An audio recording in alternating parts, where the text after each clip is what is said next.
1850. The Qing dynasty controls the most populous nation on earth. 430 million people live under imperial rule. The treasury holds centuries of accumulated silver. China manufactures 1/3 of the world's industrial output. And within 14 years, 20 million people will be dead, the government will be bankrupt, and foreign powers will carve up the country like a Thanksgiving turkey. This isn't moral judgment. This isn't political commentary. This is economics. And the numbers tell a story that contradicts everything we think we know about wealth and power. The Qing dynasty didn't collapse because it was poor. It collapsed because of how it became rich and how that wealth destroyed the very mechanisms that made prosperity possible. I'm not a China scholar. I'm here to examine how a dynasty that ruled for 2.5 centuries, that presided over unprecedented population growth, that accumulated more silver than any government in human history, managed to bankrupt itself through the very commodity that made it wealthy. This is the story of how silver didn't save China. It strangled it. 1644. The Manchus crossed the Great Wall and established the Qing dynasty. The population stands somewhere around 150 million people. The economy runs on a bimetallic system, silver for large transactions and international trade, copper cash for everyday purchases. It's worked for centuries. Then something unprecedented happens. For the next 200 years, silver floods into China at rates never seen before. Spanish silver from the Americas flows through Manila. Japanese silver pours in through coastal trade. By the mid-1700s, China has become the endpoint of a global silver circuit that stretches from the mines of Potosi to the markets of Guangzhou. The influx seems like an economic miracle. During the high Qing era from 1683 to 1795, the economy booms. The population explodes from roughly 150 million to over 300 million. Agriculture expands. Commerce flourishes. Cities grow. Bronze coin production increases tenfold compared to the late 17th century. Between 1740 and 1785, Chinese mints produced bronze coins equivalent to 125 tons of silver annually, while silver imports averaged 50 tons per year. But here's what nobody noticed at the time. The system only worked because bronze coin and silver maintained a stable relationship. When that relationship broke, everything broke. The numbers strain belief. China's population under the Qing grows faster than almost any pre-modern society in history. 150 million in the late 17th century, 430 million by 1851, nearly tripling in less than 2 centuries. This growth creates unprecedented demand for currency. More people means more transactions. More transactions means more need for money, especially bronze coins, which ordinary people use for daily purchases. The government tries to keep up. Mints increase production, but they can't manufacture coins fast enough to match population growth. Meanwhile, the tax system can't adapt. The Kangxi Emperor fixes head tax rates in 1712. Revenue becomes inelastic. In 1725, government revenue stands at 36.1 million taels of silver. By 1812, with double the population, revenue reaches only 43.3 million taels. The population doubles, but tax revenue increases by less than 20%. By 1841, revenue actually declines to 38.6 million taels. The government rules over 400 million people, but collects less money than it did when it ruled 200 million. The math doesn't work, and everybody knows it. For centuries, silver flows into China. Europeans want tea, silk, and porcelain. China wants silver. The trade surplus builds Chinese reserves and strengthens the economy. Then opium changes the equation. British merchants need Chinese goods, but China doesn't want British products. So the British sell Indian opium. Recreational opium smoking becomes widespread. Addiction spreads through every level of society. And suddenly, silver starts flowing out. The numbers tell the story. Before 1828, Spanish silver coins flow into China in payment for exports. After 1830, the flow reverses. From 1810 to 1838, opium imports increase from 4,500 chests to 40,000 chests. Silver outflow accelerates. In the early 1820s, roughly 2 million ounces of silver leave China annually to pay for opium. By the early 1830s, outflow reaches 9 million ounces per year. By fiscal year 1835 to 1836, China exports 4.5 million silver dollars. The reversal is complete. For the first time in centuries, more silver leaves China than enters, and the bimetallic monetary system begins to collapse. Here's where it gets brutal. When silver becomes scarce, its price relative to copper increases. This seems technical. It's not. It's catastrophic for ordinary Chinese people. Peasants use copper cash for daily transactions, but they pay taxes in silver. When silver becomes more expensive relative to copper, peasants need more copper coins to buy the silver needed to pay their taxes. In effect, their tax burden increases, even though the nominal tax rate stays the same. The numbers are devastating. During the Daoguang Emperor's reign from 1820 to 1850, Agricultural prices in Hebei fall by 40% from 1820 to 1850 before recovering by 1844. Handicraft goods fall by 30%. Wages fall by over 40%. In Beijing, wages fall by 25% from 1823 to 1838, measured in silver terms. This deflation depresses the entire economy. People can't afford goods, merchants can't sell products, workers earn less. The rural economy, where most people live, suffers catastrophically. The copper coin shortage becomes so severe that people hoard coins, driving them further out of circulation. The government tries to maintain the official exchange rate between copper and silver. This makes copper coins undervalued. Nobody wants to spend them. The shortage worsens. Rural areas that depend on copper cash for daily commerce face economic paralysis. 1850. Economic depression grips China. Silver outflows accelerate. Deflation crushes the countryside. The government can't collect enough revenue. Corruption spreads. Natural disasters strike. And Hong Xiuquan has a vision. Hong fails the civil service examinations 3 times. In his delirium, he believes he's the younger brother of Jesus Christ, sent to establish the heavenly kingdom of great peace. His message resonates with millions of impoverished peasants facing economic devastation. Share property in common, redistribute land, end Confucian hierarchy, overthrow the foreign Manchu rulers. The Taiping Rebellion explodes across 17 provinces. At its peak, the Taiping Heavenly Kingdom controls territory housing 30 million people. The rebels capture Nanjing in March 1853 and hold it for 11 years. Their armies number over 1 million disciplined, fanatical soldiers. The death toll defies comprehension. Estimates range from 20 million to 30 million people. 5 to 10% of China's entire population dies. Most deaths come from famine, disease, and brutal combat. Some regions lose 97% of their population. The war ravages the most productive agricultural regions, destroys cities, decimates the labor force, devastates the economy. The Qing eventually suppresses the rebellion in 1864, but the victory costs everything. The government spends millions of taels it doesn't have, empowers regional armies outside central control, decentralizes power, weakens imperial authority, and never recovers financially. While fighting the Taiping Rebellion, the Qing faces another crisis. The British want to legalize the opium trade. The Chinese government refuses. In 1839, Commissioner Lin Zexu destroys 20,000 chests of opium 1,300 tons in Guangzhou. The British respond with military force. The First Opium War lasts from 1839 to 1842. British warships demolish the outdated Chinese navy.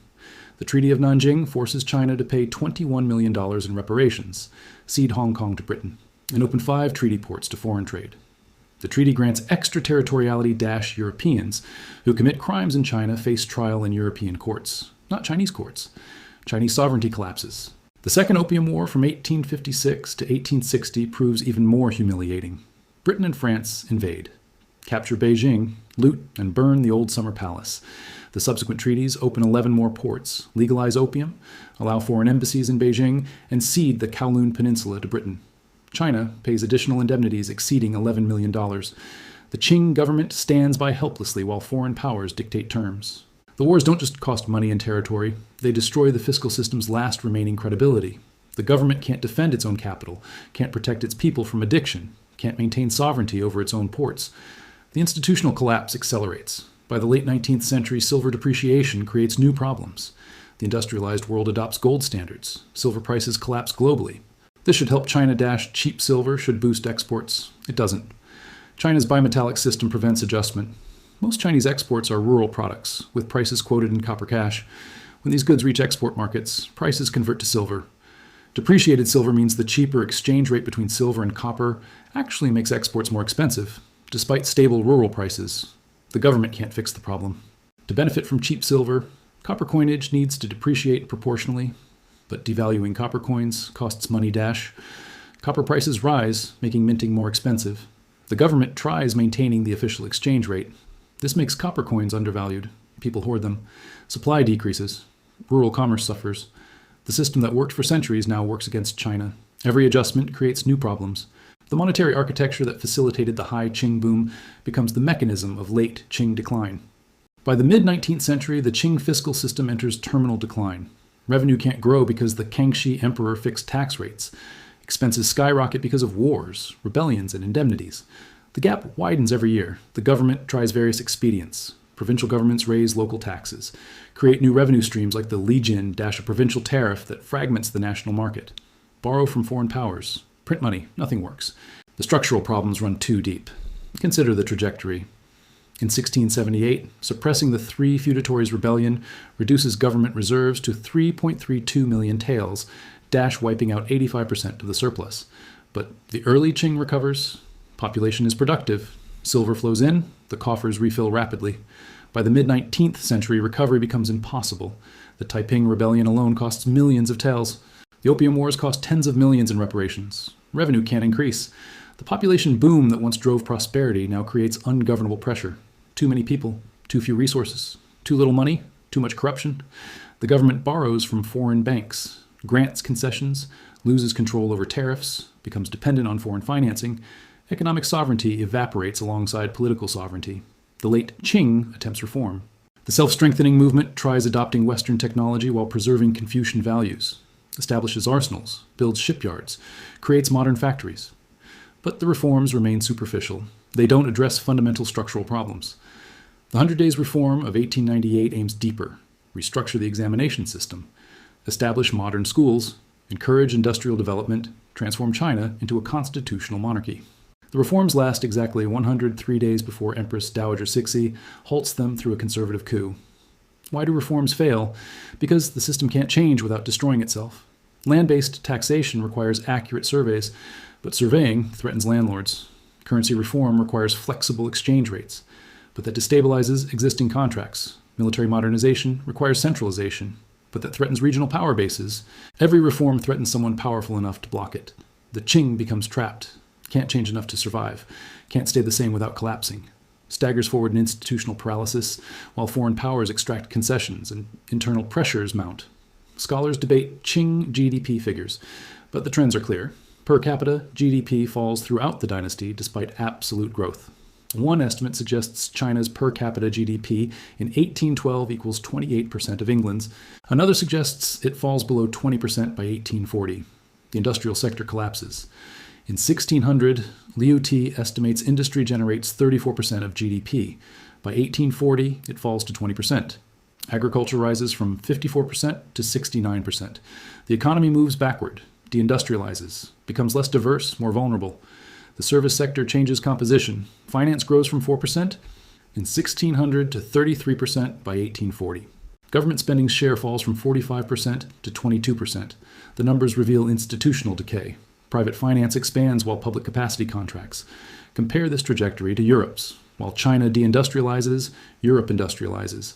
While Chinese per capita income falls, European income rises. While Chinese government capacity weakens, European states strengthen. The gap widens every decade. 1911. The Xinhai Revolution overthrows the Qing dynasty. The last emperor, 6-year-old Puyi, abdicates in February 1912. 268 years of Manchu rule end. The imperial system that governed China for over 2,000 years collapses. What killed the dynasty? Not foreign invasion, not peasant rebellion, not natural disasters. The dynasty died because its economic and political institutions couldn't adapt to changing conditions. The silver that enriched early Qing China became the mechanism of late Qing decline. The population boom that seemed like prosperity created ungovernable pressure. The tax system that worked with 150 million people failed with 430 million. The bimetallic currency that facilitated commerce became a source of instability. The government that balanced budgets in 1700 couldn't collect enough revenue to function by 1800. The Qing didn't run out of silver. China remained one of the world's largest economies through the dynasty's final decades. The problem wasn't poverty. The problem was institutional rigidity meeting systemic change. The true lesson isn't about silver or opium or rebellions. It's about institutional adaptability. The early Qing succeeded because it inherited and adapted Ming institutions while maintaining Manchu military organization. It balanced competing interests, managed ethnic diversity, presided over economic expansion. But institutions that work at one scale and in one context fail at another scale in different contexts. The tax system designed for 150 million people breaks under 430 million. The currency system that works when silver flows in fails when silver flows out. The administrative structure that governs a continental empire can't respond to gunboat diplomacy. The dynasty locked itself into path dependencies it couldn't escape. Fixed tax rates, bimetallic standards, decentralized administration, agricultural taxation. Each made sense initially, each became impossible to change without triggering collapse. The system trapped itself, and when external shocks hit, opium, military defeat, Silver depreciation, population pressure dash, the system couldn't bend, so it broke. Let's review the accounting. The Qing dynasty ruled the world's largest population, accumulated centuries of silver reserves, controlled vast agricultural production, maintained territorial integrity for 2 centuries. By every traditional measure, it was wealthy and powerful. Then, between 1820 and 1912, everything collapsed. Silver outflows reversed trade surpluses into deficits. Deflation destroyed rural purchasing power. The Taiping Rebellion killed 20 million people and cost the government millions of taels. The Opium Wars forced payment of tens of millions in indemnities. Currency depreciation destabilized commerce. Revenue declined while expenses skyrocketed. Foreign powers extracted concessions and controlled tariffs. The dynasty that once represented 35% of global industrial output entered the 20th century weakened, impoverished, and dependent on foreign financing. Not because China lacked resources, because its institutions couldn't adapt to use them. This wasn't inevitable. The Meiji Restoration shows how Asian states could modernize successfully. But Japan reformed before crisis struck. China tried reforming during crisis. The difference proved fatal. The gold didn't destroy the dynasty. The dynasty's inability to manage the gold destroyed the dynasty. And that distinction matters, because it reveals that economic power isn't about accumulating wealth. It's about building institutions flexible enough to deploy that wealth effectively when circumstances change. The Qing dynasty learned this lesson too late, and 20 million people paid the price.